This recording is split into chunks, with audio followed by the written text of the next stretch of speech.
क्या आपने कभी सोचा है कि एक दिन आप अपने बच्चों की स्कूल की फीस क्रिप्टो से भरेंगे या किराने की दुकान से चीनी क्रिप्टो से खरीदेंगे? Well, let me tell you, ये सब पॉसिबल है। नमस्कार। क्या आप भी हर जगह bitcoin, crypto currency, digital wallet जैसे शब्द सुन सुन के थक चुके हैं मगर समझ नहीं पाए कि आखिर ये है क्या? डोंट वरी, मैं पलक यादव आपको बताऊंगी कि आखिर ये क्रिप्टो क्या है।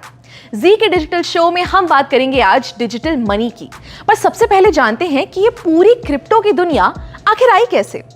सबसे पहले था बार्टर सिस्टम, जैसे गेहूं के बदले जूते, आम के बदले सेब या नमक के बदले चाय। मगर क्योंकि ये सिस्टम में बहुत सी दिक्कत थी, जैसे कोई आम के बदले सेब ना ले तो फिर मुद्राओं का इस्तेमाल शुरू हुआ। सोने के, चांदी के, तांबे के और भी तरीके के सिक्के इस्तेमाल होने लगे।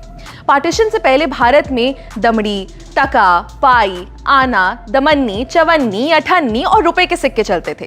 मगर सिक्कों के भारी वजन की वजह से उनको लेकर इधर उधर जाना बहुत मुश्किल होता था, इसलिए पेपर करेंसी यानी नोट आना शुरू हुए। अब नोटों का इतिहास तो हम जानते ही हैं। 10,000 के बड़े बड़े नोट से शुरू होकर जो वॉलेट में भी ना आए, नोट छोटे से छोटे होते गए और अब तो ज्यादातर लोग बिना पेपर करेंसी के ही चलते हैं। आज से 5-6 साल पहले किसी ने सोचा भी नहीं होगा कि सिर्फ एक क्यूआर कोड को स्कैन करके किसी को पैसे भेजे जा सकते हैं। मगर आज पेटीएम, गूगल पे, फोन पे हर दुकान नुक्कड़ पर मिल जाएगा। ऐसे ही मैं आपसे कहूं कि डिजिटल करेंसी की दुनिया दूर नहीं है तो शायद आप भी विश्वास नहीं करेंगे, मगर 2009 से ही ये पूरी दुनिया शुरू हो चुकी है। शुरुआत में लोगों को इसके बारे में उतना पता नहीं था, मगर पिछले कुछ सालों में ये बहुत पॉपुलर हो गया है और आगे ये सिर्फ बढ़ेगा ही। मगर ये डिजिटल करेंसी या क्रिप्टो करेंसी होती क्या है? डिजिटल करेंसी एक वर्चुअल करेंसी है, यानी जिसे आप इन नोटों की तरह अपनी जेब में नहीं रख सकते। ये हमारे ऑनलाइन वॉलेट में रखी जाती है, यानी बिना किसी झंझट के आप इसे कहीं से भी एक्सेस कर सकते हैं। अच्छा, इसी का दूसरा नाम कह सकते हैं क्रिप्टो करेंसी। Crypto currency. अब करेंसी का मतलब तो हम समझते हैं पैसा, मगर ये क्रिप्टो किस भला का नाम है? क्रिप्टो मतलब छुपा हुआ या जो सीक्रेट हो, यानी कि आप क्रिप्टो करेंसी से अपने पैसे की जो भी ट्रांजैक्शन करेंगे या लेन देन करेंगे वो सब छुपा हुआ होगा और सिक्योर होगा। ये क्रिप्टो करेंसी का चलन 2009 में शुरू हुआ, जब सबसे पहली बार सातोशी नाकामोटो नाम के एक आदमी ने वर्चुअल करेंसी बनाई। अब इसका नाम हम सब ने कहीं ना कहीं सुना ही है। जी हाँ, बिटकॉइन। बिटकॉइन आज की डेट में इतनी बड़ी क्रिप्टो करेंसी बन चुकी है कि आप मानेंगे नहीं कि कई बड़ी बड़ी कंपनीज आज बिटकॉइन से पेमेंट्स लेती हैं। एक मजे की बात बताऊं, अगर आपने 2009 में एक बिटकॉइन खरीदा होता तो आज आपके पास बिना कुछ किए बैठे बिठाए करीब 16 लाख रुपए होते। मगर आज इथेरियम, डॉजकॉइन, टेथर जैसी 19,000 क्रिप्टो करेंसीज बन चुकी हैं।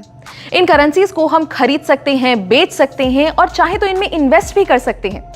अब ये तो हम समझ गए कि क्रिप्टो करेंसी एक तरीके के ऐसे पैसे हैं जिन्हें हम छू नहीं सकते, मगर अगर हम इनसे खरीदेंगे या बेचेंगे तो इसे कोई कंट्रोल कर रहा होगा क्या? जी नहीं। यही खास बात है क्रिप्टो करेंसी की। इसे कोई थर्ड पार्टी जैसे कोई बैंक या कोई सरकार कंट्रोल नहीं करती, यानी कि ये डिसेंट्रलाइज्ड होता है।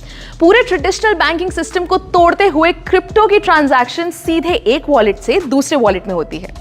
क्रिप्टो करेंसी को पहले उतनी मान्यता नहीं मिली थी। भारत जैसे कई देशों में इसका इस्तेमाल बैन था, मगर धीरे धीरे बहुत से देशों में ये लीगल हो चुका है। मार्च 2020 में भी इंडिया ने क्रिप्टो करेंसी से बैन हटा दिया। यहां तक कि हमारी फाइनेंस मिनिस्टर निर्मला सीतारमण ने 2022 के बजट में डिजिटल रुपी लॉन्च करने की बात की है। जी हाँ, भारत की पहली डिजिटल करेंसी। आरबीआई द्वारा लॉन्च की गई ये करेंसी रुपये के बराबर होगी और इसे फिजिकल करेंसी से एक्सचेंज किया जा सकेगा। है ना कमाल की बात? दोस्तों, क्रिप्टो की ये दुनिया जितनी बड़ी है उतनी ही इंटरेस्टिंग भी है, तो इनके बारे में हम जितना जाने उतना कम रहेगा। अगली वीडियो में हम आपको बताएंगे क्रिप्टो से जुड़े एक बहुत अहम चीज के बारे में जिसका नाम है ब्लॉकचेन।